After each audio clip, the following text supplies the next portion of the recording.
Hoje é o segundo dia de viagem e agora mesmo eu tô em volta assim nos arredores da Alhambra. Vou gravar um pouco do guia porque eu duvido que eu tenha tempo de voltar aqui, porque eu tive que pegar o ônibus para subir a costa onde está a Alhambra. E é isso, eu vou gravar para vocês mais ou menos. Eu não consegui a entrada da Alhambra em si, porque quando eu fui reservar as coisas da viagem já estava esgotado. Mas não tem problema, gente, é um motivo mais pra eu vir outra vez. Aí fica com o meu lookinho de hoje. E hoje tá frio, amanheceu bem nublado, assim, um climinha de chuva. Eu pessoalmente adoro, então não tem problema. Coloquei esse meu casaquinho, que é o único que eu trouxe, porque eu já sabia que talvez ia chover. E é isso, vamos ver como vai ser esse tour. Eles me deram isso aqui, olha só, parece o antigo NP4. E um negócio pra eu escutar. O nome do tour é Entornos da Alhambra, Palácio de Carlos V e Jardins e Muralhas. Gente, acabou de cair uma gotinha aqui no meu dedo. Ai, tomara que não chova, senão vai estragar tudo. E eu nem trouxe o guarda-chuva. A guia de ontem falou que era 80% da Alhambra é esse tour. E os outros 20% é o palácio. Então vamos ver se é verdade.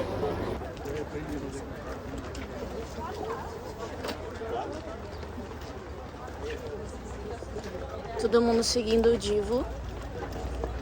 Tá ali.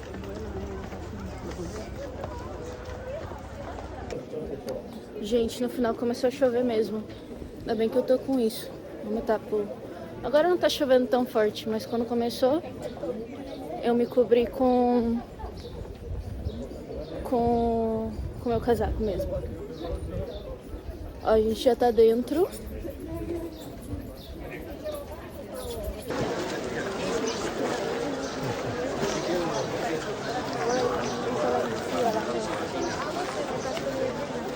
Eu não pude entrar dessa vez, mas um dia eu vou voltar e vou entrar, tá bom? Pra mostrar pra vocês. E eu vou contar um pouquinho da história. A Alhambra é como se fosse uma cidade, pelo que eu entendi. Uma cidade rodeada por muros, e aqui dentro vivia, vamos suponer, a nobreza, né? Árabe. A Península Ibérica, ela foi dominada pelos árabes. Para quem não sabe, tá sabendo agora. Não sabe, antes de existir Espanha, Portugal, tinha-se uma península e essa península era controlada por vários reis, vários reinos que eram cristãos. Só que aconteceu, os árabes foram subindo pelo Estreito de Gibraltar, foram subindo a península e tomaram toda a península. E eles estiveram aqui 800 anos. Então, isso que o meu guia disse. Será que foi uma reconquista cristiana realmente que aconteceu? Porque eles estiveram 800 anos aqui e influenciaram na cultura, assim, hábitos de higiene, na medicina, na literatura, na música, na arte, na arquitetura. Assim, era um povo muito sábio e implementou muitos elementos da cultura deles, que resistem até hoje, aqui na Espanha e também em Portugal. Influenciaram muito no idioma. Como vocês podem saber, tem muitas palavras portuguesas e palavras espanholas também, castelhanas também, que tem essa influência árabe. Outra curiosidade é que o nome Alhambra, ela quer dizer, eu acho que se eu não me engano bem na tradução, é vermelho, é rojo. E por que tem esse nome? Porque o sultão, vamos dizer sultão, que construiu aqui, ele era conhecido por ter uma barba ruiva. Então, uma barba ruiva, uma barba vermelha. E dizem que a Alhambra tem esse nome porque é o palácio do Barba Vermelha. Foi o que eu entendi, gente. Não me julguem, por favor. Tem outra teoria que seria que, por causa das luzes das tochas, que eram acesas pela noite, fazia ter um efeito de vermelho. Também dizem que é por isso. E a terceira teoria é sobre os materiais usados para revestir as aforas da muralha, que são um tipo de areia vermelha. Então dá esse tom vermelho, avermelhado, de longe. Mas se sabe, apesar de tudo isso, de ter esse nome ligado com a cor vermelha, a Alhambra, originalmente, ela era toda revestida de cal. Sim, muitos pobres no Brasil vão saber o que é pintar um muro de cal. Meu pai sempre passava cal no muro. E olha só, agora eu fui entender por quê. Porque é uma maneira de preservar o muro e de limpar também, tipo, o muro. Então, como vocês podem ver, tem tipo, é meio branquinho essas partes aqui, né? Que são os resquícios do cal. Nunca mais foi pintado de branco com cal, isso é o que sobrou, né? No período da retomada cristã, muitas coisas se perderam, né? Muitos ensinamentos, muita ciência se perdeu. Então, eles deixaram de passar o cal, né?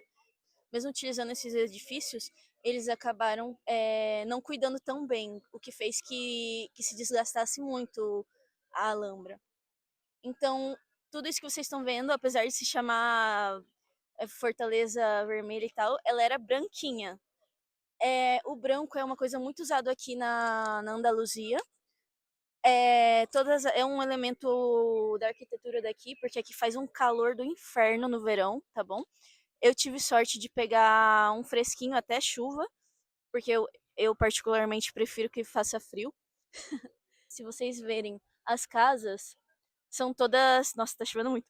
As casas são todas branquinhas, que isso porque o branco ele reflete a luz, né? Então, para dar um pouquinho mais de, de frescura nas casas de verão, não para que as casas não absorvam tanto calor. Gente, eu vou parar por aqui porque tá chovendo muito. A arquitetura da Alhambra era defensiva por fora e aconchegante por dentro. Tudo estava calculado pensando na comodidade. É muito comum encontrar passagens de água por todo o complexo. Essa água era distribuída apenas usando a física. O chão foi revestido por pedras de rio, que em tempos de extremo calor eram molhadas para trazer frescor à cidade. Deixa eu contar aqui uma coisa muito peculiar, interessante. É que o nome dessa porta daqui se chama Porta do Vinho. Tem esse nome porque era onde antigamente se comercializava o vinho. A entrada da Porta do Vinho. Aí vocês me perguntam, por que chama Porta do Vinho? Se é um palácio árabe, né? Porque, em teoria, os árabes não podem tomar álcool nem nada disso. Mas pelo que me contou o meu guia, supostamente, antigamente, muito antigamente, séculos atrás, era como... Não era tão, como posso dizer, controlado isso. Não era controlado e não era julgado. Então, muitos árabes sim tomavam álcool. E eu achei isso muito interessante, porque antigamente a gente pensa que... Meu Deus, meu cabelo. A gente pensa que antigamente era muito mais rígido, né? E às vezes não era, dependendo do ambiente, tinha essa flexibilização, sabe? Da cultura. Então, sim, pelo que eu entendi, supostamente se tomava vinho. Por isso chama a Porta do Vinho. Essa daqui foi a porta que a gente entrou, né? E aqui, se vocês verem aqui em cima, deixa eu gravar. Tem a mão de Fátima. A Fátima eu acho que foi a filha de Maomé, se não me engano. No Islã está associada à fé aos 5 pilares da religião. Cada dedo representa um pilar. Alá é Deus e Maomé o seu profeta. Orar diariamente, fazer caridade, fazer jejum e ir a Meca. Olha, gente, que lindo. Tem muita floresta aqui ao redor.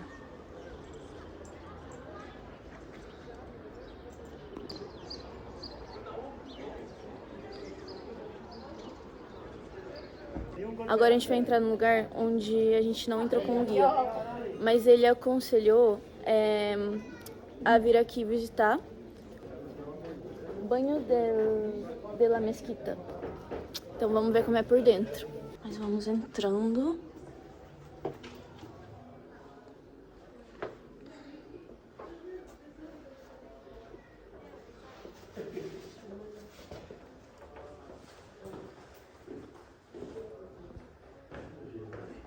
Olha, é bem alto, gente.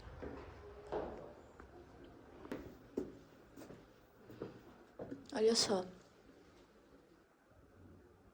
As estrelas. Olha, eu não sei, talvez isso daqui era tipo um lugar pra tomar banho, será? Eu não sei, porque eu não tenho guia nenhum.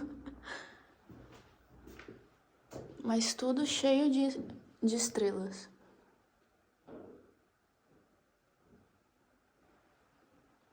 Eu queria dizer pra vocês que eu vou fazer um banho de hammam agora mesmo, depois que eu terminar aqui essa zona da Alhambra, eu vou descer, né? Eu reservei um dia de spa de hammam, né? Porque eu quero provar tudo. Então, mas é às 6 horas da tarde. Vamos ver se vai dar tempo de eu continuar vendo as coisas aqui, né? Porque ainda tem outras indicações do meu guia. E também tem alguns Carmens que eu gostaria de visitar para tirar foto, gravar vídeo, coisas assim. Eu vou para esse hammam, eu tenho a reserva para 6 horas. E vai ser babadeiro. Eu não sei se eu vou poder gravar lá, mas se eu não puder gravar, eu conto pra vocês a experiência. Eu tava pensando em que souvenir eu ia levar, né? Pra me lembrar daqui da viagem. E eu decidi que eu vou levar... Não sei, eu vou ver algo dessa loja. Porque eu achei muito interessante a história e a arte também. Olha, deixa eu mostrar bem de pertinho. Eu tô pensando em levar ou uma caixinha dessas. Não tá mal, não tá ruim o preço, é muito barato pra algo feito à mão, gente. É muito barato. Tô pensando em levar ou uma caixinha dessas assim. Olha, também tem caixa de carta. Eu acho isso aqui muito de vó, mas só que é tipo, é bonito, só que se eu comprar isso, eu vou ter muitos ciúmes e eu não vou usar nunca. Então eu prefiro comprar uma caixinha dessas. Olha que bonitinho. Esse aqui é a Fonte dos Leões, que tá dentro da Alhambra. E eu acho que pelo visto também é um porta-joias. Essa caixinha aqui também é um porta-joias e eu usaria... Ai, que fofo, que isso? Um patinho. Ai, que fofo. Eu usaria como porta-joias também. Vamos entrar para ver mais. A tarácia é uma arte que passa de geração em geração na família dona da loja. O processo começa com um desenho e, como um quebra-cabeça, pequenas peças de diferentes materiais são encaixadas. São usadas madeiras como oliveira, ébano, além de osso de vaca no lugar do antigo marfim, bronze e prata. O acabamento final é feito com verniz. Dependendo do tamanho, um trabalho pode levar até um mês para ficar pronto. Dentro dos palácios antigamente usavam essas mesinhas assim. Muito bonito. Caixa de xadrez. Dizem que o xadrez foi introduzido também, foi trazido pelos árabes aqui à península. Ai, eu gosto muito dessas rosas, assim, eu queria uma assim, mas não vi nenhuma rosa. Olha eu aqui. Não sei, eu fico mais bonita em espelho que na própria câmera. E aqui a outra coisa que eu gostaria de comprar é isso aqui. Gente, eu acho auge. Tá vendo esse utensílio? Ele é muito antigo, dizem, porque no restaurante onde eu trabalho, uma cliente disse que a avó dela tinha assim. você coloca na mesa e é um suporte para bolsa. Então você coloca ele assim e ele aguenta o peso da sua bolsa.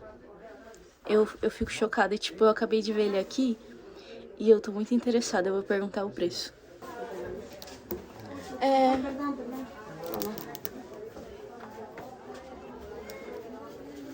Vale, perfeito, me voy a llevar este entonces. Muy bien.